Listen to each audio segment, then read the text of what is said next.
자, 오늘 야고보서 4장이 되겠습니다. 4장 본문을 읽겠습니다. 먼저 1절부터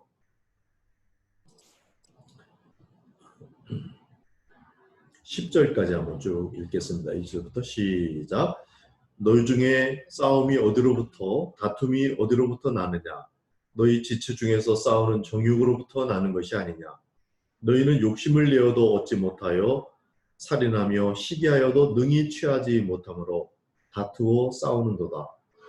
너희가 얻지 못함은 구하지 아니하기 때문이요 구하여도 받지 못함은 정욕으로 쓰려고 잘못 구하기 때문이라. 가늠한 여인들아, 세상과 헛된 것이 하나님과 원수됨을 알지 못하느냐? 그런즉 누구든지 세상과 벗이 되고자 하는 자는 스스로 하나님과 원수가 되는 것이라. 거기까지만 우선 읽읍시다. 지금 3장에 이어서 야고보서 4장에서는 행동하는 신자, 행동하는 그런 믿음에 이르기 위해서 알아야 될 것들을 이제 이야기를 하고 있는 거예요. 3장에서 우리는 이 말이 얼마나 무거운 것인가, 그리고 우리가 어떤 리더의 역할을 할 때 선생님 대우를 받으려고 하지 말고 참 선생이 을 되기를 사모하는 것에 대해서 이제 우선 그렇게 했고, 또 행동하기 위한 믿음으로 나가기 위한 두 번째 지침으로서는 지혜의 두 종류가 있다는 것을 알아야 한다. 위로부터 난 지혜가 있고 땅의 지혜가 있다. 위로부터의 난 지혜는 그 특성이 온유함으로 여러 가지 특성을 나열할 수 있는데 그 중에서도 온유함으로 그 선행을 나타내는 그런 지혜다 하는 거 3장에서 다뤘고요. 이제 4장으로 넘어와서는 대물관계, 그러니까 물질과 이 상황과 이런 세상에 대한 관계와 그 뒤에서는 대신관계, 하나님과의 관계에 있어서 우리가 어떤 점을 주의해야 되는지, 초점을 가져야 되는지 그런 이야기를 하는데, 먼저 이제 3장 첫 부분에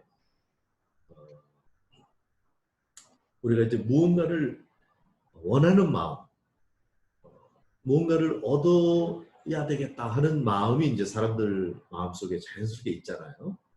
이제 그 부분을 지금 다루고 있는데요.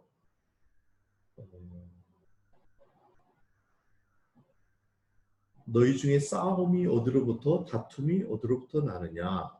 너희 지체 중에서 싸우는 정욕으로부터 나는 것이 아니냐? 너희는 욕심을 내어도 얻지 못하여 살인하며 시기하여도 능히 취하지 못함으로 다투고 싸우는도다. 너희가 얻지 못하면 구하지 아니하기 때문이요. 굉장히 짧은 문장이지만은 엄청난 내용이 이제 함축되어 있는데, 사람이 개인일 수도 있고 이게 인류까지 확장되는 말입니다.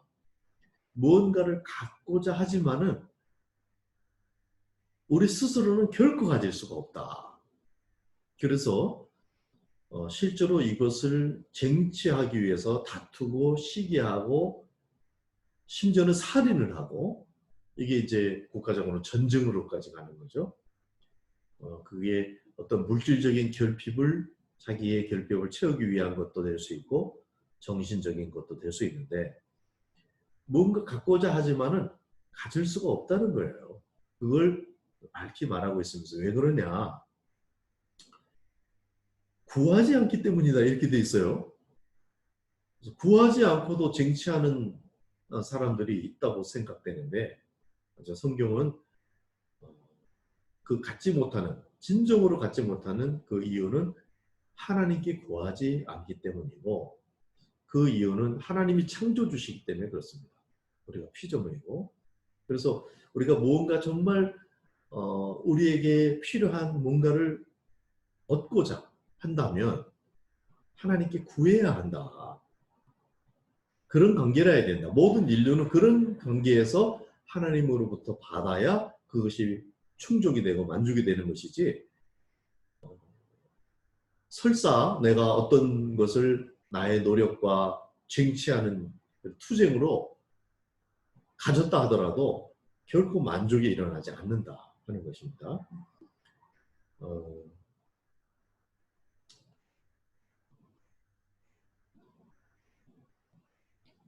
구하지 않기 때문에. 근데 그 중에서도 이제 우리가 이제 지금 새벽에 잠언을 보고 있는데, 잠언을 보면서 생각이 더 정교해지는 한 가지는 지혜라는 것이 굉장히 중요하구나. 어쩌면 믿음보다도 사랑보다도 더 중요하구나. 왜 그러냐면 믿음도 오해를 할 수가 있고 사랑도 오해를 할 수가 있어요. 근데 지혜는 정말 지혜를 추구하면 계속 수정이 일어나면서 그 지혜를 통해서 모든 것을 얻을 수 있게 된다. 그 지혜가 이제 하나님의 지혜인데, 그래서 그 지혜를 구하는 것이 굉장히 중요한데, 사실 야고보서가 지금 이렇게 거창한 이야기를 다루면서, 짧은 문장에 다루면서 그 전에 지혜에 대해서 이미 이야기했죠. 너희가 그게 1장 5절에 보면은 너희 중에 누구든지 지혜가 부족하거든 모든 사람에게 후히 주시고 꾸짖지 아니하시는 하나님께 구하라. 그리하면 주시리라. 지혜를 하나님께 구하라. 이렇게 했고 3장 17절에도 오직 위로부터 난 지혜는, 그래서 그 지혜를 구할 것, 모든 것을 구해야 이렇게 얻을 수 있지만 그 중에서도 지혜에 대해서 야고보서가 초점을 가지고 구할 것을 권면하고 있어요. 지금 이 시간에도 우리 속에 아마 결핍을 느끼고 우리가 구해야 할 거, 갖고 싶은 거 이런 것들이 있을 겁니다. 그게 부일 수도 있고 꿈일 수도 있고, 그게 어떤 때는 사람의 사랑일 수도 있고, 그런데 그 중에서 정말 지혜, 또 지혜를 정말 지혜롭게 원하는 사람이 있을 수 있고, 그런데 결핍을 느낍니까? 이 본문이 지금 설득하는 거죠. 안 구해서 그렇다. 그러면은 구하라는 거죠. 하나님 앞에 구하에서 창조주로부터 받는 이 기쁨을 누리게 되길 바랍니다. 그리고 정말 하나님으로부터 받아서 생기는 만족, 이것을 얻기를 원하고, 근데 나 기도했었는데요, 구했었는데요, 그럴 수 있죠. 근데 3절에 구하여도 받지 못함은 정욕으로 쓰려고 잘못 구하기 때문이다. 잘못 구하기 때문이다. 정욕, 이 속에 그 구함이 다른 원함이 아니라는 거예요.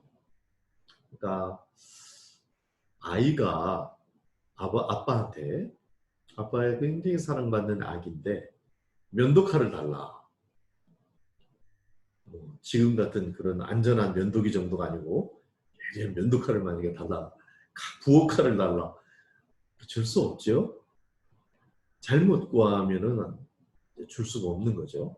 지금 우리 속에서 정말 원하고 그것을 구했는데 못 얻은 경우, 구하지 않아서 자기가 쟁취하려고 했던 그런 사례를 이제 지나서 정말 하나님 안에서 구했는데도 못 얻은 경우 때문에 의아한 생각이 들 사람들은 이 구절을 가만히 묵상해 볼 필요가 있죠. 정말 그것이 내 정욕을 위해서 쓰려고 잘못 구했을 때, 내 수준에서 나의 생각에서는 정말 필요에 의해서 구했다, 꼭 필요하다 이렇게 생각했는지 모르지만 어른의 입장, 하나님의 입장에서 생각해 볼 때 그거는 합당하지 않다 이렇게 이제 했을 때, 그래서 얻을 수가 없다 이렇게 설명을 하고 있고, 그러면서 4절에 갑자기 가늠한 여인들아 이렇게 나와요. 누구를 부르는 얘기냐면은 세상과 벗된 것이 하나님과 원수됨을 알지 못하느냐. 그러니까 그 정욕이 세상의 것을 원하는, 그러니까 세상을 것을 원할 수 있죠. 이렇게 생각할 수 있는데 그걸 지금 간음이라고 얘기하는 거예요. 그런즉 누구든지 세상과 벗이 되고자 하는 자는 스스로 하나님과 원수가 되는 것이다. 난 하나님도 원하고 이 세상의 재물도 원하고 원해. 그게 합당하지 않다는 거예요. 그걸 심각하게 지금 가늠한 여인들아 이렇게까지 이야기를 하는데, 왜 그러냐면 5절에 너희는 하나님이 우리 속에 거하시는 성령이 시기하기까지 사모한다 하신 말씀을 헛된 줄로 생각하느냐? 왜 그렇게까지 지금 말씀하시냐면, 하나님의 이 성령님이 우리 안에 오셔서 우리를 사모하는데, 그 돈하고 경쟁 관계에 들어가는 정도, 돈보다 하나님을 더 사모하는 것, 또 다른 것, 그게 심지어는 사람이고 자식이고 그게 가족일지라도 그 하나님이 시기하기까지 우리를 너무 사모하신다는 거예요. 그래서 하나님 입장에서 우리가 어떤 때는 이게 입장이 이해가 안 될 수도 있어요. 그러나 하나님 입장에서 지금 밝게 말씀하시기를, 네가 나 말고 다른 것을 더 사랑하는 거는, 더 좋아하는 거는, 또 같이 좋아한다 이렇게 나란히 놓을 정도로 그런 거는 가늠이다. 나는 그렇게 생각된다 하는 정도로 우리를 사모한다. 여기서 사모한다는 말은 헬라어로 보니까 에피포데오라는 말을 쓰고 있는데, 열망하다는 말에다가 더 강세를 넣은 거예요. 에피 하면 더 강세인데, 열망을 강하게 열망하는 거예요. 사랑에 빠지다. 하나님께서 그냥 사랑에 빠졌어요, 우리한테. 그런 상태에서 우리가 한눈을 파는 것을 지금 하나님이 어떻게 느끼시는가, 그 표현을 지금 얘기하고 있는 거예요. 그런데 6절, 그러나 더 큰 은혜를 주시나니, 그러므로 이르렀을 때 하나님이 교만한 자를 물리치시고 겸손한 자에게 은혜를 주신다 하였느니라. 이제 대신 관계로 들어가는데요. 일단 세상에서 내가 갖고자 하는 것들, 이런 것들을 얘기할 때 원칙을 얘기했어요. 하나님하고 나란히 놓는다든지, 뭐 하나님보다 더 올려놓으면 뭐 말할 것도 없고요. 그거는 정말 가늠이다. 그렇게까지 하나님이 생각하고 계셔서 너무 그거는 싫어하시고, 그래서 그걸 제대로 구하면, 지금 주기를 원하시는데도 잘못 구하기 때문에 그거를 지금 하나님이 못 주시는 것이고, 제대로 구하면 주시고 싶어 하신다. 정말 하나님이 이 우주를 창조하셨는데 사실 사람들이 다 누릴 수 있도록 창조하신 거죠. 그래서 분명히 주시기를 원하시는데도 지금 이래서 못 주는 거다 하는 원칙을 지금 얘기를 해놨어요. 그래놓고 이제 좀 예외 상황을 얘기하는 겁니다. 그러나 6절에 더 큰 은혜를 주시는데, 하나님이 교만한 자를 물리치고 겸손한 자에게 은혜를 주신다 하였느니라. 그런데 하나님이 은혜로, 이런 원칙과 하나님의 심정에도 불구하고 은혜로 주시고자 한다. 근데 그 주시고자 할 때 특별히 겸손한 자에게, 적어도 이게 이 정욕이 제대로 정조준이 안 되고 그랬을지라도 겸손한 태도를 가지면 이것을 이제 얻게 될 수 있다는 이야기를 지금 하는 거예요. 은혜를 주시는데, 그런즉 너희는 7절입니다. 하나님께 복종할지어다 마귀를 대적하라. 그럼 너희를 피하리라. 계속 좀 같이 읽어야 되겠네요. 8절부터 10절까지 같이 읽겠습니다. 하나님을 가까이 하라. 그리하면 너희를 가까이 하시리라. 죄인들아 손을 깨끗이 하라. 두 마음을 품은 자들아 마음을 성결하게 하라. 슬퍼하며 애통하며 울지어다. 너희 웃음을 애통으로, 너희 즐거움을 근심으로 바꿀지어다. 주 앞에서 낮추라. 그리하면 주께서 너희를 높이시리라.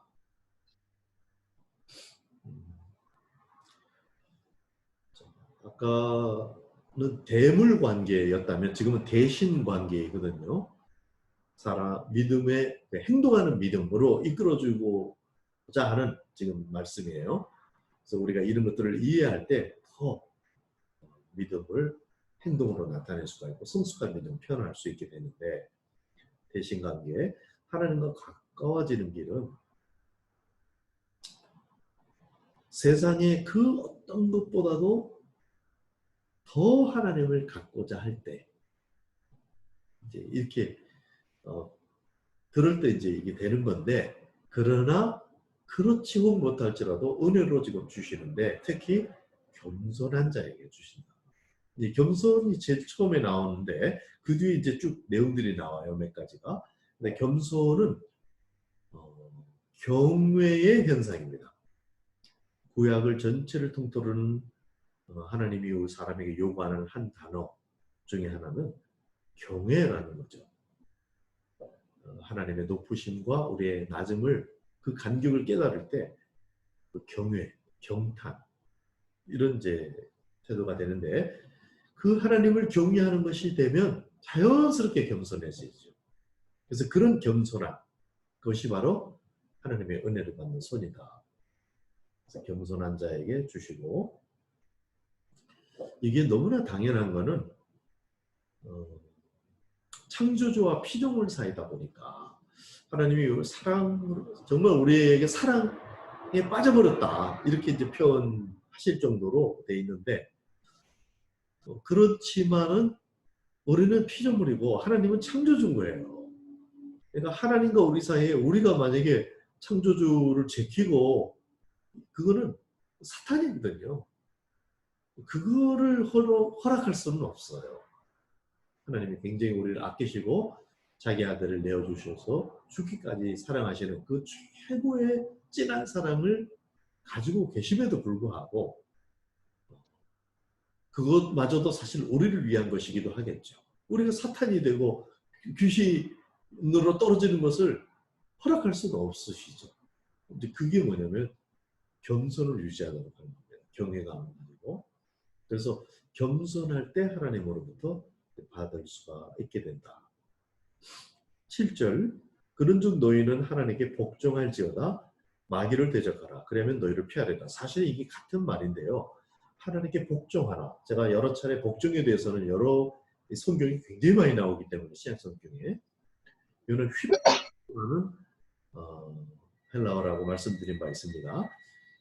우리를 그 밑에 두는, 아내를 향하여 남편에게 복종하라 그랬을 때 그 밑에다 둔 상태에서는 얼마든지 얘기해도 되는 그런 상태거든요.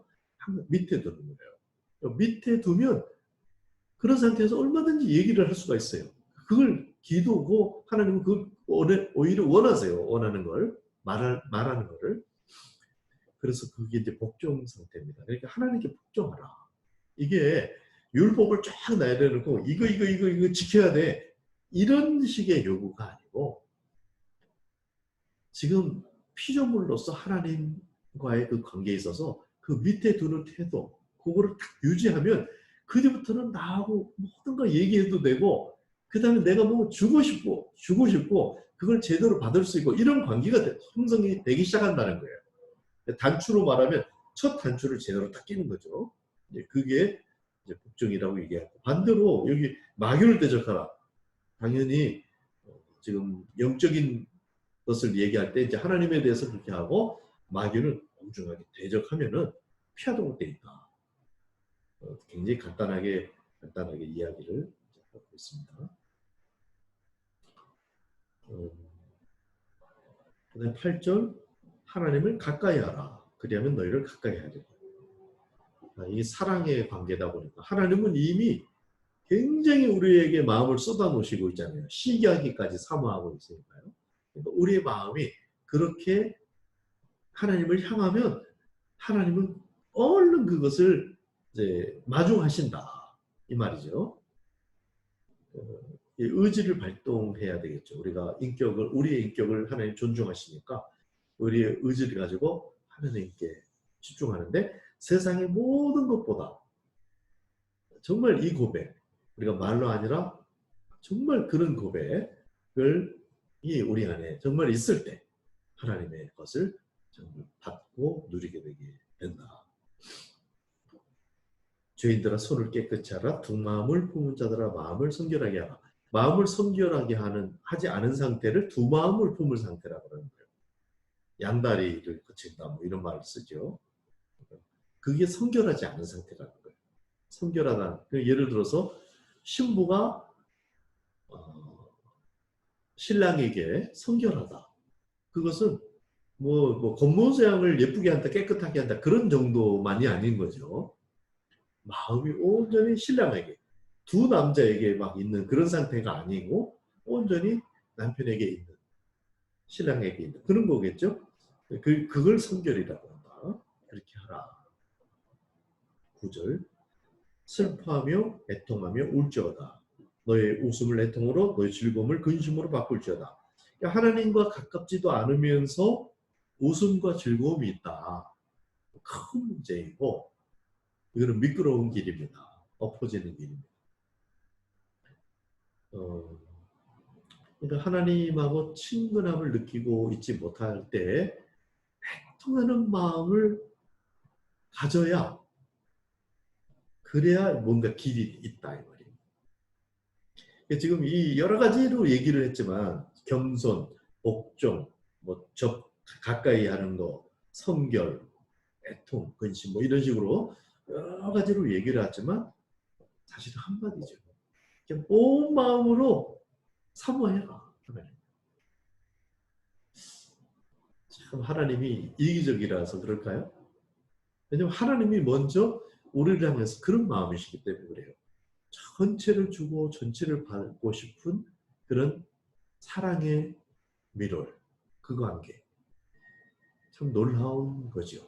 창조주 하나님께서 피조물인, 시간으로 말하면 경점과도 같고 크기로 말하면 먼지보다 못할 수 있는 그런 존재를 향하여 하나님의 형상으로 지으시고 사랑에 빠지시고 우리가 한눈 파는 것을 너무나 안타까워하시면서 그걸 간음이라고까지 여기시는 그런 하나님의 마음을 읽을 수가 있습니다. 10절 주 앞에서 낮추라. 그러면 주께서 너희를 높이시리라. 주님을 상대하는 모든 만물을, 아까 이제 대물관계, 대신관계를 얘기했는데 그게 된 상태에서 모든 것을 상대할 때 주님을 상대하는 마음, 주 앞에서 낮추고, 그러면 또 사람 앞에서도 낮추는 모습으로 보일 수도 있겠는데 그러면 하나님이 높여주시겠다. 이럴 때 참으로 높여지는 거죠. 이제 그런 비결을 지금 야고보 사도는 믿음의 서신을 주시는 사도로서 우리에게 우리가 잘 믿음으로 살아가는 길을 지금 안내해 주고 계십니다. 이어서 11절부터는 대인관계입니다. 2절을 읽겠습니다. 2절 시작. 형제들아 서로 비방하지 말라. 형제를 비방하는 자나 형제를 판단하는 자는 곧 율법을 비방하고 율법을 판단하는 것이라. 내가 만일 율법을 판단하면 율법의 준행자가 아니요 재판관이로다. 입법자와 재판관은 오직 한 분이시니 능히 구원하기도 하시고 멸하기도 하시느니라. 너는 누구이기에 이웃을 판단하느냐. 대인관계에 있어서 그러니까 비방하지 말라. 비판하지 말라. 이 말이죠. 형제를 판단하는 자는 뭐 이러하다. 판단하지 말라. 이 말이죠. 자, 이 말은 사실 야고보서에만 나오는 말이 아닙니다. 자, 마태복음 7장 1절에는 예수님께서 친히 말씀하실 비판하지 아니하려거든 비판하지 말라.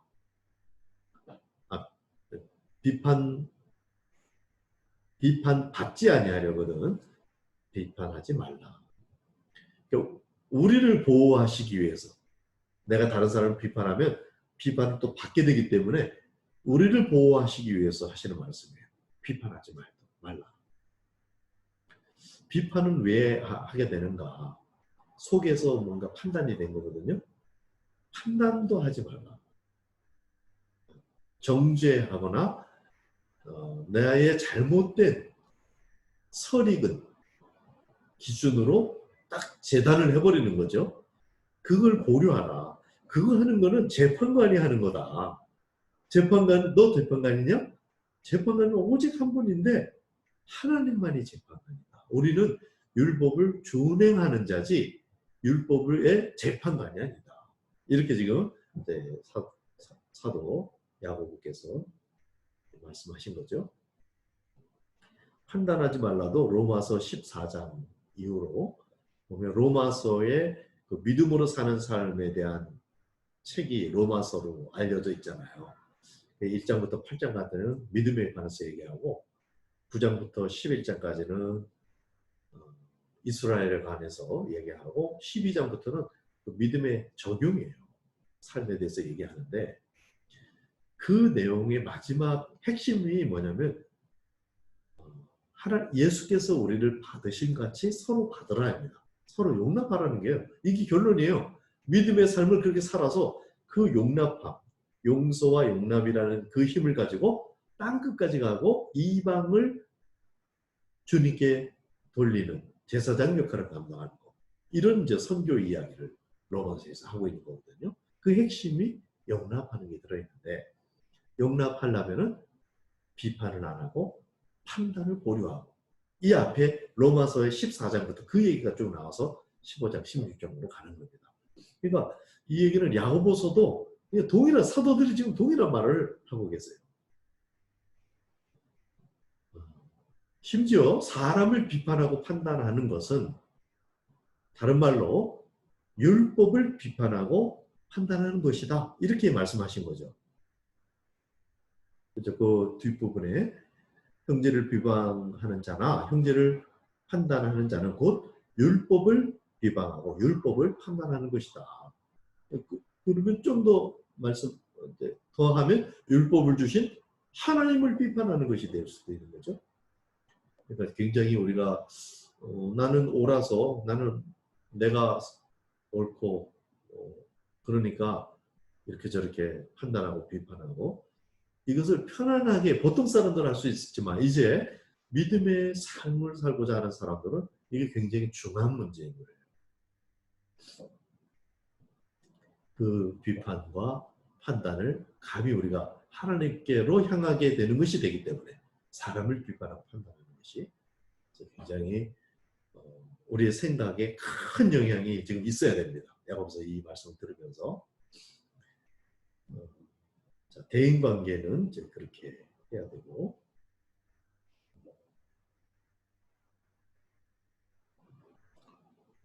그러면 이제 갈등 같은 게 많이 있을 거예요. 이거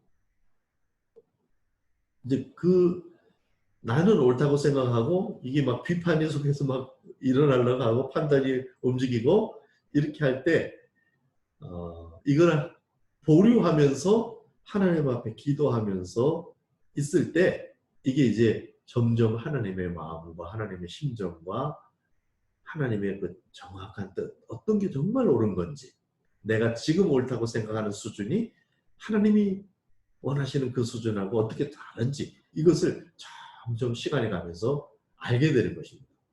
그래서 이런 갈등과 이 부대낌이 없는 상태에서는 언제나 자기가 옳은 줄로 생각하고 성장을 못하게 되는 거예요. 그래서 지금 야고보 사도는 우리의 믿음이 성장하는 그 안내를 지금 해주고 있는 것이죠.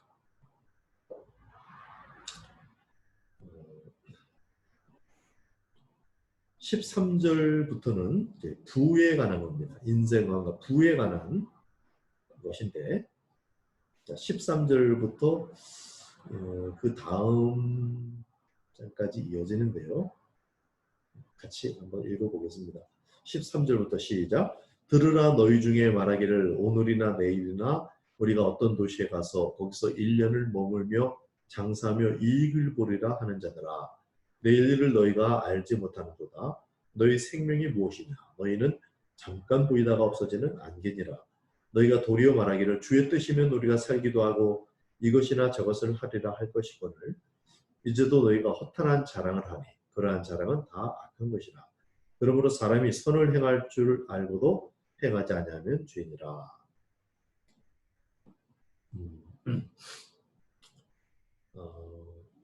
부에 관한 이제 주의사항인데 첫 번째로는 세상의 부와 이 천국의 부에 대한 이해가 있어야 된다. 그러니까 비교를 한다면 세상의 부는 안개와 같은 거고 금방 사라져 버리는, 그리고 천국의 부는 영원한 것이다. 이제 이걸 먼저 얘기하는 거죠. 그리고 우리의 존재의 원래 존재 때문에 하나님의 뜻이면 우리가 살기도 하고 이것저것 또 하리라. 이렇게 하는 것이 당연한데, 내가 이 세상에 갖고 있는 재물과 뭐 이런 것들을 거기에 힘을 주고 그걸 자랑하고, 이거는 다 헛된 것일 뿐만 아니라 심지어는 악한 것이다. 그러니까 하나님이 부를 주시거든요. 근데 부에 대해서 마음이 그렇게 흐르는 것은 굉장히 잘못된 것이다 라는 것을 분명히 하고 있는 거예요. 근데 부가 악한 것이 아니라 부에 대한 우리의 태도가 잘못됐을 때 그거를 이야기를 하고 있고, 17절에 사람이 선을 행할 줄 알고도 행하지 않으면 죄니라. 근데 하나님께서 부를 주시고 하는 거는 그 필요하니까 주시는 거 아니겠어요? 근데 우리도 정말 몸으로 알죠. 돈이 유용하다 하는 거를. 그러면 어떤 사람들에게 그것이 필요하다는 것을 우리가 아는 거죠. 내가 필요하다는 뜻은 그 사람에게도 이런 것이 필요하다는 걸 아는 건데, 그걸 알면서도 주지 않으면 그게 죄다 이 말이에요. 나눔과 구제가 없으면은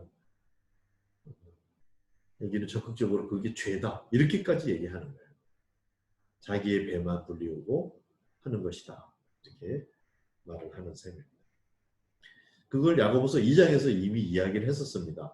지금 행함이 있는 믿음에 대해서 이야기하면서 그 중에 핵심이 사랑의 행위인데, 그 사랑의 행위라는 것이 야고보서 2장 15절 한번 가볼까요?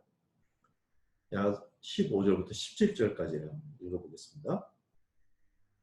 만일 형제나 자매가 헐벗고 일용할 양식이 없는데 너희 중에 누구든지 그에게 이르되 평안히 가라, 덥게 하라, 배부르게 하라 하며 그 몸에 쓸 것을 주지 않으면 무슨 유익이 있으리요. 이와 같이 행함이 없는 믿음은 그 자체가 죽은 것이라. 우리가 이 말만 해줘도 굉장히 따뜻한 말이고 좋은 말이죠. 평안하라, 따뜻했으면 좋겠고 배불렀으면 좋겠고 그렇다, 내 마음이 그렇다, 이게 전달해도 따뜻한 말이겠죠. 근데 그것을 그렇게 말하면서 그 몸에 쓸 것을 주지 아니하면 그 자체가 죽은 거다, 이렇게 지금 얘기한 거예요. 그 말을 4장에서 지금 반복한 겁니다. 그래서 지금 부에 대해서 이제 이해해야 되는 첫 번째는 세상의 부와 영원한 부에 대한 것을 이제 이해를 해야 되고, 5장으로 넘어가서 계속 그 얘기입니다. 5장 6절까지가 계속 읽어보죠. 5장 1절부터 시작. 들으라 부한 사람들아, 너희에게 임할 고생으로 말미암아 울고 통곡하라. 너희 재물은 썩었고 너희 옷은 좀 먹었으며 너희 금과 은은 녹이 쓸었으니 이 녹이 너희에게 증거가 되며 불같이 너희 살을 먹으리라. 너희가 말세에 재물을 쌓았도다.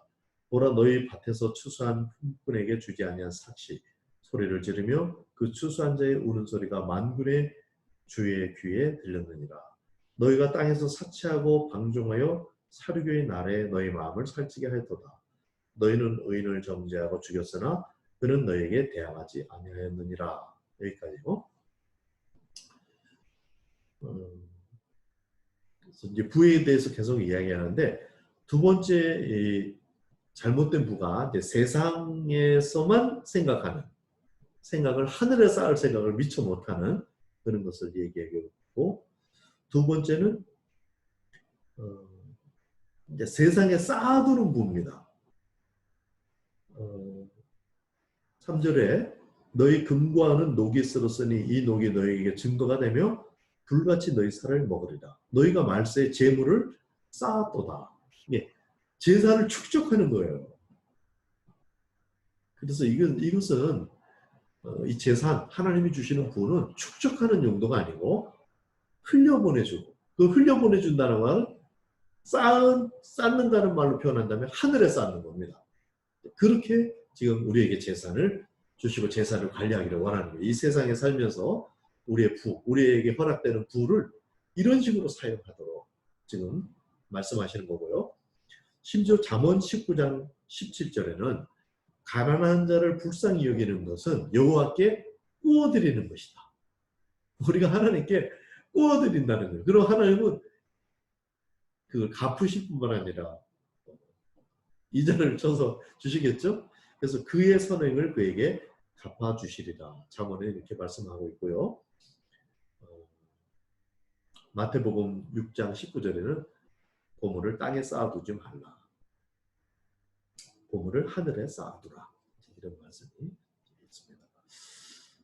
그러니까 우리 지금 짧게 이 문장들을 하지만 우리 인생에 있어서 정말 부에 대해서 명확한 태도를 확립해야 된다.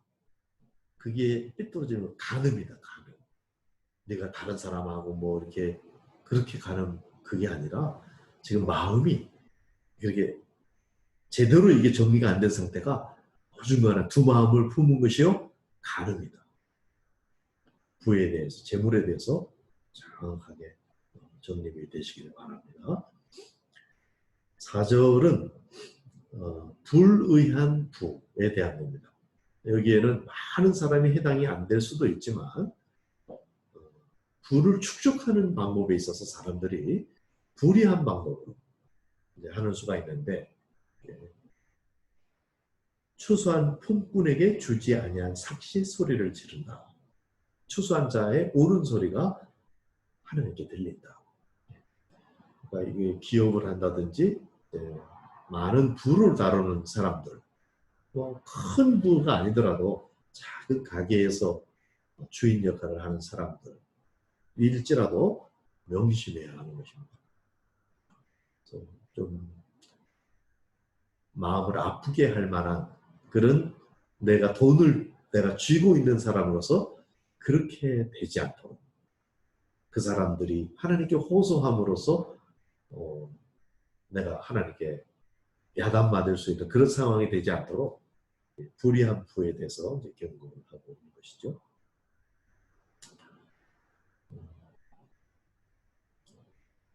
자, 그런 내용. 오늘은 여기까지만 하고 나머지 본문은 얼마 안 되지만은 다음 시간에 한 번 더 야고보서를 정리하고 이게 믿음의 서신인 것을 다시 확인하겠습니다. 요약을 해보죠.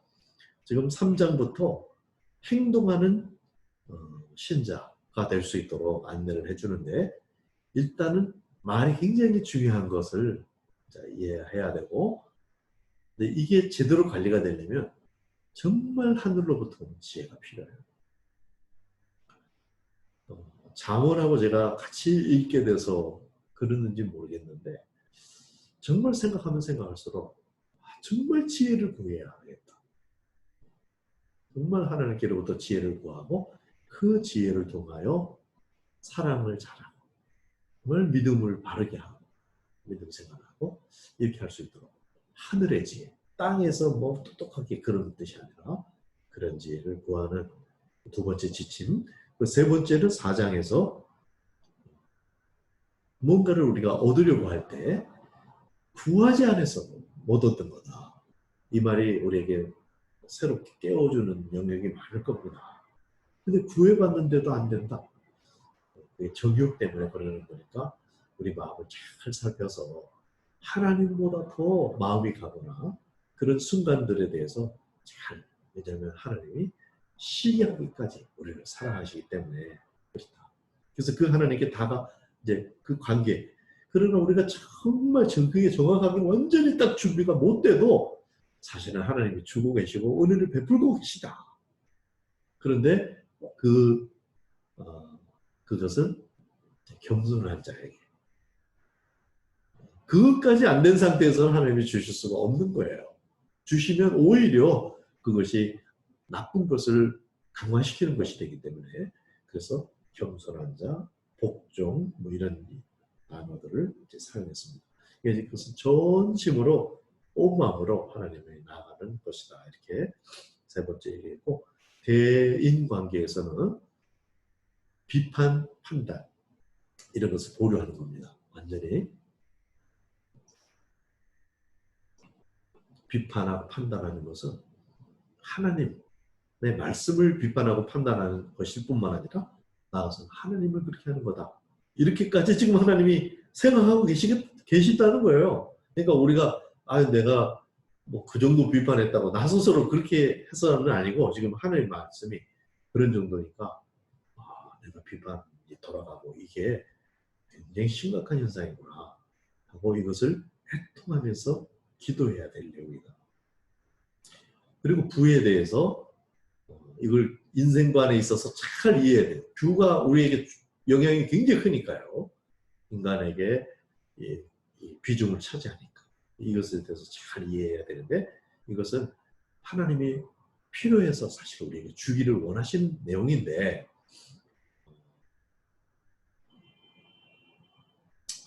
오해하지 않고 잘 제대로 해야 된다. 이것을 천국에 쌓아둔다는 의미는 세상에서 막 흘려주는 용도로 이걸 써야 된다. 쌓아두는 용도가 아니고 잘 적절하게 흘려주는데 결핍을 공급하는 그런 영역으로 사용해야 되고 불의한 부가 축적되지 아니하도록 그렇게 해야 된다 하는 말씀으로 야고보 사도가 우리를 안내하고 있고 정말 우리가 한 마음으로 짧은 시간 야고보서를 묵상했지만은 정말 이 말씀이 우리의 가슴, 인생에 정말 우리 가슴에 임해서 실제로 경험되어지고 우리의 삶이 바뀌는 우리의 믿음이 행동으로까지 선행으로까지 연결되는 그런 놀라운 은총이 이 시간 우리 모두에게 있기를 바랍니다. 자, 오늘 야고보서 4장, 5장 앞쪽까지 모두 마쳤습니다. 수고 많으셨고요. 네. 좀 더 나누고 싶은 분들이 계시면 좀 남아 계시고요. 바쁘신 분들은 나가셔도 좋겠습니다.